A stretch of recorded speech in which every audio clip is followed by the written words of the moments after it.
Hello friend, कैसे हैं आप? उम्मीद है कि आप सब अच्छे हैं, आप लोग की तैयारी अच्छी चलिए। ठीक दोस्तों, आज हम बिहार सी का इंटर स्तरीय सेट नंबर 5 आप लोग साथ डिस्कस करने वाले हैं। इससे पहले हम 4 सेट अपलोड कर चुके हैं। अगर आप नहीं देखें तो प्ले लिस्ट में जाकर देख सकते हैं। ठीक है दोस्तों, वीडियो को लास्ट तक बनिएगा और जो फ्रेंड चैनल पर पहली बार विजिट करें तो चैनल को सब्सक्राइब कीजिएगा और अपने दोस्तों में शेयर जरूर कर दीजिएगा। ठीक है, चलिए स्टार्ट करते हैं हम लोग। क्वेश्चन नंबर यहाँ पे फर्स्ट, चलिए ये रहा आपका क्वेश्चन नंबर आपका जो स्क्रीन पर आप लोग को दिख रहा है। क्वेश्चन नंबर यहाँ फर्स्ट कहता है, निम्नलिखित के आधार पर हिमालय नदी के प्रायद्वीपीय नदी की से तुलना करना है। ठीक है, तो यहाँ पर देखिए पहला लिखा हुआ है कि अधिकांश हिमालय नदियाँ 12 मासी हैं, जबकि अधिकांश प्रायद्वीपीय नदियाँ वर्षा पर निर्भर करती है। ये स्टेटमेंट आपका बिल्कुल सही है। दूसरा कहता है कि हिमालय नदियों की ढाल जो है प्रायद्वीपीय नदी की तुलना में क्या होता है, अधिक खरा होता है। तो ये भी आपका सही है। ठीक है, उसके बाद देखिए थर्ड क्या कहता है आपका, प्रायद्वीपीय नदियाँ हिमालय नदी की तुलना में अपने रास्ते में अधिक क्षरण का कारण बनती है। ये आपका गलत है, यानी 1 और 2 सही है, तो राइट आंसर आपका यहाँ पर ए हो जाएगा। ठीक है, चलिए आगे बढ़ते हम लोग। चलिए क्वेश्चन नंबर यहाँ पर 2 देखिए, कहता है कि राजस्थान में स्थित खेतरी खदान किसके लिए प्रसिद्ध है। तो याद रखिए तांबा के लिए प्रसिद्ध, याद रखिएगा तांबा जो इसका सही आंसर आपका हो जाएगा। आगे बढ़ते हम लोग अगले प्रश्न की तरफ। ये रहा अगला प्रश्न की क्वेश्चन नंबर आपका 3, कहता है अंडमान निकोबार द्वीप में गद्दीदार चोटी जो जिसको कहते हैं सैंडल पीक, ये आपको बताना ये कहाँ स्थित है। तो याद रखिएगा भाई, ये आपका उत्तरी अंडमान में, कहाँ, ये उत्तरी अंडमान में है। अगर आपसे पूछेगा माउंट थुलियर जो है कहाँ, ये ग्रेट निकोबार में स्थित है। अगर आपसे पूछेगा माउंट कोयोबो, क्या नाम है, माउंट कोयोबो पूछेगा तो ये आपका दक्षिण अंडमान में स्थित है। ठीक है, चलिए आगे बढ़ते हैं हम लोग। 2 सेशन को लाइक करते चलिएगा और जो फ्रेंड चैनल पर पहली बार विजिट कर रहे हैं तो चैनल को सब्सक्राइब कर लीजिएगा। क्वेश्चन नंबर यहाँ 4 कहता है, निम्नलिखित में वह कौन सा राज्य है जिसकी अंतर्राष्ट्रीय सीमा 3 देशों के साथ नहीं लगती। तो यहाँ देखिए पश्चिम बंगाल भी लगता है, सिक्किम भी लगता है, लेकिन मिजोरम नहीं लगता। यानी पश्चिम बंगाल, सिक्किम और अरुणाचल प्रदेश जो है ये तीनों देश संपर्क में रहती है। ठीक है, लेकिन अगर हम बात करते हैं मिजोरम जो है ये 2 देशों के साथ यानी बांग्लादेश और म्यांमार के साथ सीमा बनाती है। ठीक है, चलिए आगे बढ़ते हैं हम लोग। ये रहा अगला प्रश्न की क्वेश्चन नंबर आपका 5, कहता है निम्न में कौन सा राजस्थान का मरुस्थलीय जिला नहीं है। तो यहाँ पर 5 का राइट आंसर आपका ए हो जाए, यानी कोटा जो इसका सही आंसर हो जाएगा। ठीक है, चलिए आगे बढ़ते हैं हम लोग। क्वेश्चन नंबर यहाँ 6 कहता है निम्न में किस महाद्वीपीय में सबसे अधिक देश है। तो याद रखिए अफ्रीका महादेश में सबसे अधिक देश कितना है, तो 54 है। अगर आपसे एशिया में पूछा गया तो एशिया में 48 याद रखिएगा। यूरोप में पूछेगा तो आपका 44 हो जाएगा और उत्तरी अमेरिका में पूछेगा तो आपका 23 हो जाएगा। ठीक है, चलिए ये रहा अगला प्रश्न की क्वेश्चन नंबर आपका 7, कहता है निम्नलिखित में से कौन सा विश्व का कहवा पतन के नाम से जाना जाता है। तो यहाँ पर सेंटोस जो है इसका सही आंसर हो जाएगा। ठीक है दोस्त, चलिए आगे बढ़ते हैं हम लोग। क्वेश्चन नंबर यहाँ पे 8 कहता है भारतीय संविधान की प्रस्तावना में किस प्रकार के न्याय की बात नहीं की गई है। तो याद रखिए यहाँ पर सही आंसर आपका ये हो जाएगा लोकतांत्रिक जो इसका सही आंसर हो जाएगा। बाकी सामाजिक, आर्थिक और राजनीतिक जो है इसकी बात की गई है। ठीक है, चलिए आगे बढ़ते हम लोग। चलिए रहा अगला प्रश्न की क्वेश्चन नंबर आपका यहाँ पे 9। क्वेश्चन नंबर यहाँ पे 9 कहता है, क्वेश्चन नंबर यहाँ 9 कहता है कि एक पंचायत समिति किस स्तर पर एक पंचायती राज संरचना का संचालन करती है। तो यहाँ पर सही आंसर हो जाएगा आपका ए हो जाएगा ब्लॉक स्तरीय निकाय। ठीक है, चलिए ये रहा अगला प्रश्न की क्वेश्चन नंबर आपका यहाँ पे 10, कहता है कि 1946 ईस्वी में गठित अंतरिम सरकार के मंत्रिमंडल में वित्त विभाग किसे सौंपा गया था। तो लियाकत अली को वित्त विभाग जो है सौंपा गया था। राजेंद्र प्रसाद जी की अगर बात करते हैं इन्हें खाद्य और कृषि मंत्रालय सौंपा गया था। उसके बाद यहाँ देखिए आसफ अली की अगर बात करते हैं तो इनको रेलवे मंत्रालय, और जगजीवन राम की अगर बात करते हैं तो इनको श्रम मंत्रालय दिया गया था। ठीक है, चलिए क्वेश्चन नंबर 11 कहता है निम्न में कौन सा मूल अधिकार केवल भारत के नागरिकों को प्राप्त है। तो यहाँ 11 का सही आंसर आपका डी हो जाएगा, अभिव्यक्ति का अधिकार जो ये केवल जो भारतीय नागरिकों को प्राप्त है। क्वेश्चन नंबर यहाँ पे 12 कहता है कि भारतीय संविधान का कौन सा अनुच्छेद भारतीय निर्वाचन आयोग की स्थापना से संबंधित है। तो यहाँ पर देखिए अनुच्छेद आपका पहला ही दे रखा है, अनुच्छेद 324। अनुच्छेद 324 जो इसका सही आंसर हो जाएगा। अगर इसके मैं भाग की बात करें तो भाग ये 15 में आता है, कितने, भाग 15 में ये आता है।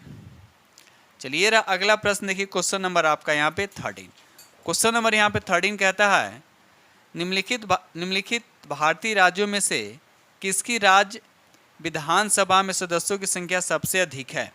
तो यहाँ से ऑप्शन के अनुसार अगर देखा तो यहाँ पर सही आंसर आपका क्या हो जाएगा, आपका हिमाचल प्रदेश जो इसका सही आंसर हो जाएगा। हिमाचल प्रदेश में विधानसभा की सीटों की संख्या कितना, तो याद रखिएगा यहाँ पे 68 है। ठीक है, चलिए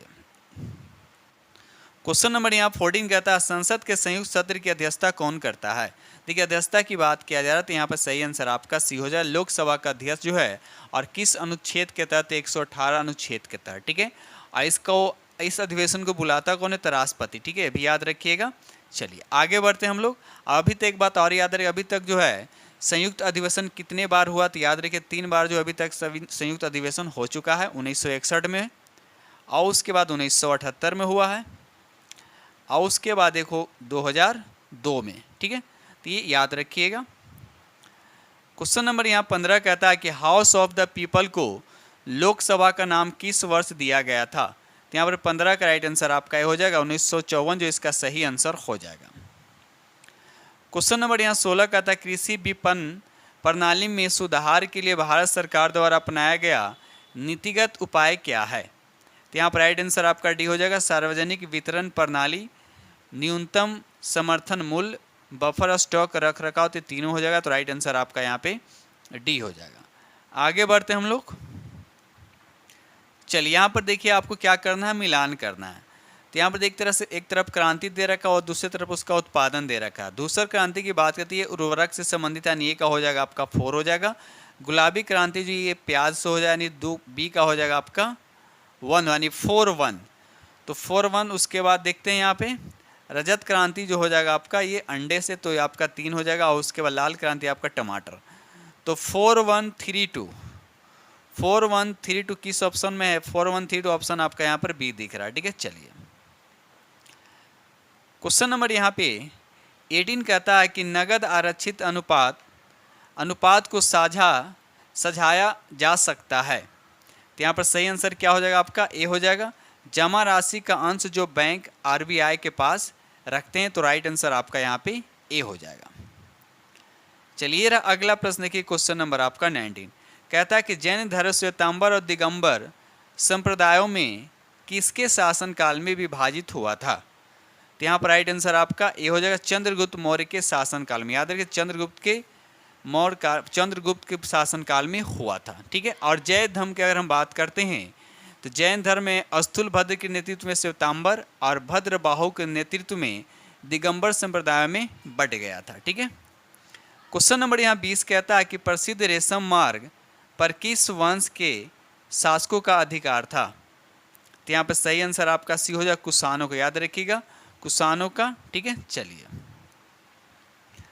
क्वेश्चन नंबर यहाँ 21 कहता है नवपाषाण काल के औजारों के संबंध में निम्नलिखित कथनों पर विचार करें, और आपको बताना है कि इसमें कौन सा स्टेटमेंट सही है। पहला लिखा हुआ है कि औजार पॉलिश किए जाते थे, ये भी आपका सही है। इस अवधि में ओखल और मूसल का उपयोग अनाज को पीसने के लिए किया जाता था। तो यहाँ पर दोनों आपका सही है, तो राइट आंसर आपका यहाँ पे सी हो जाएगा। क्वेश्चन नंबर यहाँ पर 22 कहता है कि हर्षवर्धन को नर्मदा नदी के तट पर किसने रोका। तो यहाँ पर सही आंसर आपका ए हो जाएगा, पुलकेशी द्वितीय ने। याद रखिए, पुलकेशी द्वितीय ने रोका था। ये रहा अगला प्रश्न की क्वेश्चन नंबर आपका 23 कहता है मोहम्मद गोरी ने किस युद्ध में पृथ्वीराज चौहान को हराया था। देखिए यहाँ पर मोहम्मद गोरी ने किस युद्ध में पृथ्वीराज चौहान को पूछा जा रहा है, तो हो जाएगा आपका द्वितीय युद्ध हो जाएगा, जो कब हुआ था 1192 में हुआ था। अगर प्रथम की बात करते हैं तो 1191 में हुआ था, जिसमें पृथ्वीराज चौहान की जीत हुई थी। क्वेश्चन नंबर यहाँ 24 कहता है सांकेतिक मुद्रा व्यवस्था किसने लागू की थी, बताइए। तो यहाँ पर सही आंसर आपका डी हो जाएगा, मोहम्मद बिन तुगलक। याद रखिएगा, मोहम्मद बिन तुगलक जो है इसका सही आंसर हो जाएगा। ठीक है, चलिए आगे बढ़ते हैं हम लोग अगले प्रश्न की तरफ। क्वेश्चन नंबर यहाँ 25 कहता है कि मध्यकालीन भारत में खराज किससे संबंधित था। आपको बताना है कि खराज जो है ये किससे संबंधित था। तो एक तरह का क्या ये भूमि कर है। ठीक है, काल में गैर मुस्लिम से लिए जाने वाला जो भूमि कर होता था उसी को हम खराज कहते थे। ठीक है, चलिए क्वेश्चन नंबर यहाँ पे 26 कहता है, किसने कहा था 1857 की घटना प्रारंभ धर्म के संघर्ष के रूप में हुआ था और उस घटना का अंत स्वतंत्रता संग्राम के रूप में हुआ है। तो यहाँ पर 26 का राइट आंसर आपका ए हो जाएगा। डॉक्टर एस एन सेन जो है इसका सही आंसर हो जाएगा। क्वेश्चन नंबर यहाँ 27 का था, 1919 में खिलाफत समिति का गठन कहाँ किया गया था? तो यहाँ सही आंसर आपका बी हो जाएगा, बम्बई जो है इसका सही आंसर हो जाएगा। क्वेश्चन नंबर यहाँ 28 कहता है, सविनय अवज्ञा आंदोलन को वापस लेते हुए गांधी जी ने इरविन के साथ कब समझौते पर हस्ताक्षर किए थे? तो 1931 में तो किए थे, तो ऑप्शन आपको 3 में 1931 लिखा हुआ है। तो यहाँ पे याद रखिएगा 5 मार्च 1931 जो इसका सही आंसर हो जाएगा। ठीक है, चलिए क्वेश्चन नंबर यहाँ 29 कहता है, भारत छोड़ो आंदोलन का प्रस्ताव किस बैठक में पारित हुआ था? बताइए। तो यहाँ पर सही आंसर आपका भी हो जाएगा वर्धा। याद रखिए वर्धा जो है इसका सही आंसर हो जाएगा। क्वेश्चन नंबर यहाँ 30 कहता है, पूर्ण स्वराज की मांग को कांग्रेस ने औपचारिक रूप से किस अधिवेशन में मान लिया गया? तो यहाँ पर 30 का राइट आंसर आपका बी हो जाएगा, लाहौर अधिवेशन जो इसका सही आंसर हो जाएगा। क्वेश्चन नंबर यहाँ पे 31 कहता है कि मानव शरीर में विटामिन ए संचित रहता है। तो यहाँ पर राइट आंसर आपका ए हो जाएगा यकृत में। याद रखिए ए जो इसका सही आंसर हो जाएगा। और विटामिन ए को केमिकल में क्या होता है, इसको रेटिनॉल भी बोलते हैं। क्या बोलते हैं? रेटिनॉल कहते हैं। क्वेश्चन नंबर यहाँ पे 32 कहता है, किस प्राणी के जीव द्रव में हीमोग्लोबिन का विलय हो जाता है? तो यहाँ पर राइट आंसर आपका डी हो जाएगा केचुआ जो इसका सही आंसर हो जाएगा। क्वेश्चन नंबर यहाँ 33 कहता है कि क्लोरोफिल का खनिज घटक है, यानी क्लोरोफिल में क्या पाया जाता है? याद रखिएगा मैग्नीशियम पाया जाता है। याद रखिएगा मैग्नीशियम जो इसका सही आंसर हो जाएगा। चलिए यहाँ पर देखिए आपको सूची 1 यहाँ पर आपको बताना है, सूची 1 को सूची 2 से क्या करना है, आपको मिलान करना है। ठीक है, तो यहाँ पर देखा जाए तो जनन ग्रंथि की अगर बात करते होगा प्रोजेस्टेरोन हो जाएगा, यानी ए का हो जाएगा आपका 2 हो जाएगा। उसके बाद पीयूष ग्रंथि से क्या होता है, तो हार्मोन्स यानी वृद्धि हार्मोन्स हो जाएगा। अग्न्याशय की बात है तो इंसुलिन हो जाएगा। अधिवृक्ष हो जाएगा कार्टिसोल हो जाएगा। तो एक का 2 और बी का 3, एक का 2 हो जाएगा। अब बी का 3, यहाँ 2 ऑप्शन दे रखा है, एक का 2 और बी का 3, यानी यहाँ पर आंसर आपका सी हो जाएगा। ठीक है, चलिए आगे बढ़ते हम लोग अगले प्रश्न की तरफ। क्वेश्चन नंबर यहाँ 35 कहता है, इनमें से कौन सा पौधा नाइट्रोजन स्थिरीकरण में सहायक नहीं है? तो यहाँ पर 35 का राइट आंसर आपका डी हो जाएगा, धान जो इसका सही आंसर हो जाएगा। क्वेश्चन नंबर यहाँ 36 कहता है कि पौधों में अर्धसूत्री विभाजन के अध्ययन के लिए सबसे उपयुक्त भाग कौन सा है? तो यहाँ पर 36 का राइट आंसर आपका सी हो जाएगा, यानी पराग कोष जो इसका सही आंसर हो जाएगा। ठीक है, चलिए आगे बढ़ते हम लोग। क्वेश्चन नंबर यहाँ पे 37 कहता है, क्विनैन जो मलेरिया के लिए एक प्रमुख औषधि है वह किससे प्राप्त किया जाता है? वह प्राप्त होता है किससे प्राप्त होता है? तो याद रखिए इसका सही आंसर आपका ये हो जाएगा, आवृतबीजी पादप से प्राप्त होता है। ऐसे कहीं कहीं सिनकोना भी लिखा रहेगा, ध्यान रखिएगा। तब आवृत्ति पादप से प्राप्त होता है। ठीक है, चलिए तो यहाँ पर राइट आंसर आपका क्या हो जाएगा, आपका ए हो जाएगा। चलिए ये रहा अगला प्रश्न की क्वेश्चन नंबर आपका यहाँ पे 38 कहता है, BCG वैक्सीन का इस्तेमाल किसकी रोकथाम के लिए किया जाता है? तो राइट आंसर आपका सी हो जाएगा, क्षय रोग जो इसका सही आंसर हो जाएगा। ठीक है, और ये जन्म के 12 माह के से पहले तक ये कारगर होता है। अगर 12 माह के बाद इस टीका को लगाते हैं तो कोई फायदा नहीं होगा। ठीक है, चलिए क्वेश्चन नंबर यहाँ पे 39 कहता है कि एथलेट फुट बीमारी होती है। तो ये सही आंसर आपका बी हो, ये फफूंद से होता है। तो राइट आंसर आपका बी हो जाएगा। क्वेश्चन नंबर 40 कहता है, मनुष्य के शरीर में पसलियों के कितने जोड़े होते हैं? तो पहला आंसर हो जाएगा, यानी 12 जोड़े होते हैं। अगर कुल पूछेगा टोटल तो यहाँ पर आपका 24 हो जाएगा। ठीक है, जोड़ा में आपका 12 हो जाएगा।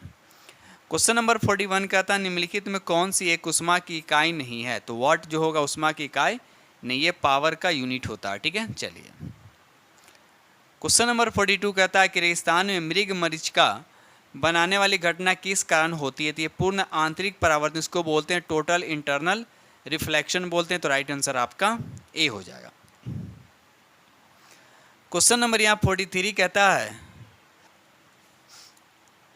क्वेश्चन नंबर यहाँ 43 कहता है यदि किसी वस्तु पर लगाए गए बल की दिशा वस्तु की दिशा की विपरीत दिशा में होती है तो वस्तु की गति पर क्या प्रभाव पड़ता है? तो यहाँ पर 43 का राइट आंसर आपका सी हो, यानी कम हो जाती है। तो राइट आंसर आपका सी हो जाएगा। क्वेश्चन नंबर यहाँ 44 कहता है बैटरी का आविष्कार किसने किया था? तो इसका नाम है ओल्टा, याद रखिएगा ओल्टा जो इसका सही आंसर हो जाएगा। आगे बढ़ते हम लोग अगले प्रश्न की तरफ। क्वेश्चन नंबर यहाँ 45 कहता है किस तापमान पर सेल्सियस और फ़ारेनहाइट पैमाने क्या होते हैं? मेल खाते हैं। मेल खाते मतलब एक तरह के होते हैं। तो राइट आंसर आपका सी हो जाए। बहुत बार अलग अलग एग्जाम में क्वेश्चन पूछा गया है, यानी -40 डिग्री जो इसका सही आंसर हो जाएगा। क्वेश्चन नंबर यहाँ 46 कहता है लेंस की क्षमता मापी जाती है। आपको बताना है कि लेंस की जो क्षमता होता है किस में मापा जाता है? तो डायप्टर में इसको मेजरमेंट किया जाता है। क्वेश्चन नंबर यहाँ 47 कहता है लोलक की काल अवधि यानी टाइम पीरियड आपको बताना वो किस पे निर्भर करता है? तो ये लंबाई पे। किस पे निर्भर करता है? तो लोलक की लंबाई यानी बोल सकते हैं। तो राइट आंसर आपका यहाँ पर बी हो जाएगा, लंबाई के ऊपर निर्भर करती है। ठीक है, चलिए क्वेश्चन नंबर यहाँ 48 कहता है कि रमन प्रभाव का प्रकाश की उन किरणों से संबंधित है जो आर पार जाती है, केवल द्रव में, केवल प्रिज्म में, केवल हीरो में, सभी पारदर्शी माध्यम में। तो यहाँ पर राइट आंसर आपका डी हो जाएगा, सभी पारदर्शी माध्यम जो इसका सही आंसर हो जाएगा। क्वेश्चन नंबर यहाँ 49 कहता है चांदी की वस्तुएं अधिक समय तक खुले में रखने पर बनने के कारण काली हो जाती है, यानी क्या चीज़ बनने के कारण वो ब्लैक हो जाता है? तो 49 का राइट आंसर आपका डी हो जाएगा, सिल्वर सल्फाइड जो है इसका सही आंसर हो जाएगा। आगे बढ़ते हम लोग अगले प्रश्न की तरफ। क्वेश्चन नंबर यहाँ 50 कहता है निम्नलिखित में से भारी मशीनों का प्रयोग किया जाने वाला स्नेहक कौन सा है? तो यहाँ पर 50 का राइट आंसर आपका सी हो जाएगा, ग्रेफाइट जो इसका सही आंसर हो जाएगा। क्वेश्चन नंबर 51 कहता है निम्नलिखित में से कौन सी अदिश राशि आपको बताना। ठीक है, तो यहाँ पर अदिश राशि कौन है? तो दाब जो आपका अदिश राशि है, बाकी बल, वेग और त्वरण जो आपका सदिश राशि है। क्वेश्चन नंबर 52 कहता है प्रकाश उत्सर्जक डायोड के कार्य करने का सिद्धांत क्या है? तो यहाँ पर राइट आंसर आपका डी हो जाएगा, वैद्युत संदीप्ति जो इसका सही आंसर हो जाएगा। ये रहा अगला प्रश्न की क्वेश्चन नंबर आपका 53 कहता है कि विद्युत चुम्बकीय तरंग का वेग कितना होता है? तो ये प्रकाश के वेग के बराबर होता है। तो राइट आंसर आपका ए हो जाएगा, 3 × 10⁸ मीटर पर सेकेंड जो इसका सही आंसर हो जाएगा। क्वेश्चन नंबर यहाँ 54 कहता है कि दो उत्तुंगर जिसको बोलते हैं सक्सेसिव क्रेस्ट या सक्सेसिव ट्रोज बोलते हैं कि 20 की दूरी को क्या कहते हैं?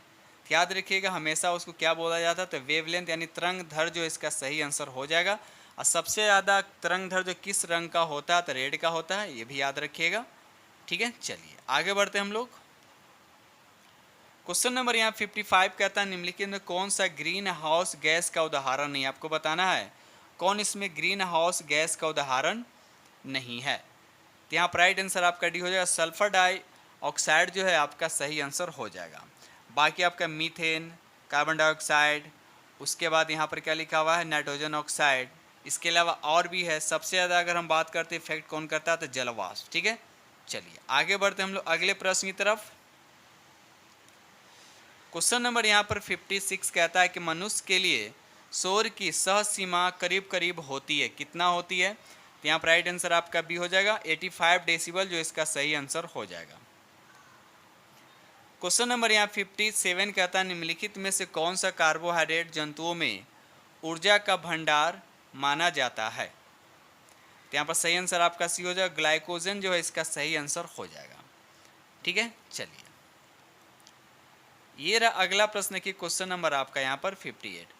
एक घर में 100 वाट क्षमता वाले 5 बल्ब लगातार 20 घंटे तक जलाए जाते हैं तो संपूर्ण विद्युत खर्च। देखिए जब इस तरह का प्रश्न आएगा ना तो बस सीधा सबको मल्टीप्लाई कीजिएगा और 1000 से भाग कर दीजिएगा। तो यहाँ पर देखिए वाट है तो कितना 100 वाट है तो 100 लिखेंगे, फिर गुना करेंगे 5 बल्ब है तो 5 से गुना कर देंगे, उसके बाद के घंटा तो 20 घंटा, ठीक है। तो ये जो आएगा वाट आवर में आएगा, तो सबको गुना कीजिए, कितना आएगा आपका 5 दूना 10, और 10 पे 3 जीरो और बैठा दीजिए, तो इतना क्या है आपका वाट आवर आया। लेकिन आपका यूनिट में दे रखा, तो एक यूनिट में कितना होता है, 1 यूनिट में क्या होता है, 1 किलो वाट आवर होता है, 1 किलो वाट आवर होता है। इसलिए इसको किलो वाट में कन्वर्ट करने के लिए हम बोला कि 1000 से भाग की तो 3 जीरो कटे, यानी 10 यूनिट आएगा। क्या आएगा, 10 किलोवाट यानी 10 यूनिट। तो राइट आंसर आपका सी हो जाएगा, ठीक है। चलिए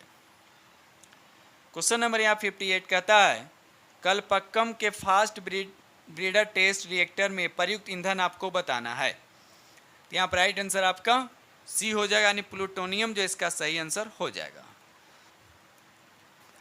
क्वेश्चन नंबर यहाँ 60 कहता है निम्नलिखित में कौन सा सही सुमेलित नहीं है। तो यहाँ पर देखा जाए तो अंतरिक्ष अनुप्रयोग केंद्र अहमदाबाद में है, राष्ट्रीय दूर संवेदन केंद्र ये भी ऊपर अहमदाबाद और नीचे हैदराबाद, सही है। सी यहाँ पर लिखा हुआ है कि भारतीय अंतरिक्ष अनुसंधान केंद्र उपग्रह केंद्र श्रीहरिकोटा में नहीं है, ये श्रीहरिकोटा में नहीं है, बल्कि ये कहाँ है, आपका ये बेंगलोर में। कहाँ है ये, बेंगलोर में। तो ये आपका गलत है। डी कहता है विक्रम साराभाई अंतरिक्ष केंद्र का ये तिरुवनंतपुरम में, तो ये सही, यानी सी आपका गलत है। क्वेश्चन नंबर यहाँ 61 कहता है निम्न में कौन जल के साथ बिल्कुल अभिक्रिया नहीं करता है। आपको बताना जल के साथ बिल्कुल नहीं करता, आयरन करता है, मैग्नीशियम करता है, एल्युमिनियम करता है, ठीक है। आयरन हो गया आपका गर्म यानी स्टीम के साथ, ये भी आपका गर्म पानी के गर्म वाटर के साथ कर लेता है, लेकिन लेड नहीं करता, ठीक है। तो कुल मिलाकर यहाँ पर आपका बी जो सही आंसर आपका हो जाए। बिल्कुल पूछा कि बिल्कुल नहीं करता है, तो यहाँ पर बी आपका सही आंसर हो जाएगा। क्वेश्चन नंबर यहाँ 62 कहता है कि स्वर्णकारों द्वारा प्रयोग किए जाने वाला इक्वा रेजिया निम्नलिखित को मिलाकर बनाया जाता है। इसमें याद है कि नाइट्रिक अम्ल होता है, यानी HNO3 होता है, और उसके बाद HCl होता है, और कौन कितना भाग होता है, तो ये 3 भाग होता है, ये 1 भाग होता है, ठीक है। अगर देखा जाए दोनों में सबसे ज़्यादा स्ट्रॉन्ग कौन होता है, अगर ऑल ओवर पूरे अगर हम बात करते हैं एसिड में सबसे ज़्यादा स्ट्रॉन्ग कौन होता है, तो HCl ही होता है, ठीक है। चलिए ये रहा अगला प्रश्न की क्वेश्चन नंबर आपका 63। फोटोग्राफी में कौन सा अम्ल का प्रयोग किया जाता है, बताइए। तो यहाँ पर राइट आंसर आपका भी हो जाएगा, ऑक्जेलिक अम्ल का प्रयोग किया जाता है, ठीक है। अब ये देखिए फॉर्मिक अम्ल, ये चींटी जब काटता है तो जो दर्द होता है वो फॉर्मिक एसिड के कारण होता है। सेट्रिक किस में होता है, तो नींबू में पाया जाता है। एसिटिक होता है विनेगर में पाया जाता है, यानी सिरका में पाया जाता है। क्वेश्चन नंबर यहाँ 64 कहता है निम्न में से किसका उपयोग यूरिया उर्वरक के उत्पादन में किया जाता है, बताइए। तो यहाँ पर राइट आंसर आपका ए हो जाएगा, कार्बन डाइऑक्साइड जो इसका सही आंसर हो जाएगा। आगे बढ़ते हम लोग। क्वेश्चन नंबर यहाँ 65 कहता है जल का वाष्प में परिवर्तन क्या कहलाता है। देखिए जल का वाष्प में परिवर्तन ये क्या एक तरह का भौतिक परिवर्तन है, तो राइट आंसर आपका बी हो जाएगा, ठीक है। चलिए क्वेश्चन नंबर यहाँ 66 कहता है निम्नलिखित में से कौन सा संगठन वैश्विक आतंकवाद सूचकांक जारी करता है। तो यहाँ याद रखिए राइट आंसर आपका सी हो जाएगा, IEP, institute for economics and peace, ठीक है। चलिए आगे बढ़ते हम लोग। ये रहा अगला प्रश्न की क्वेश्चन नंबर आपका यहाँ पे 67। किस राज्य सरकार ने ग्रीन हाइड्रोजन नीति लागू करने की घोषणा की है। तो यहाँ पर सही आंसर आपका ये हो जाएगा उत्तर प्रदेश जो इसका सही आंसर हो जाएगा। क्वेश्चन नंबर यहाँ 68 कहता है भारतीय स्टेट बैंक यानी SBI ने हाल ही में किसे अपना ब्रांड एम्बेसडर नियुक्त किया है। तो यहाँ पर सही आंसर आपका भी हो जाए MS धोनी इसका राइट आंसर हो जाएगा। क्वेश्चन नंबर 69 कहता है त्रिपुरा का राज्यपाल किसे नियुक्त किया गया है। तो यहाँ पर राइट आंसर आपका भी हो जाएगा नल्लू इंद्रसेना रेड्डी जो इसका सही आंसर हो जाएगा।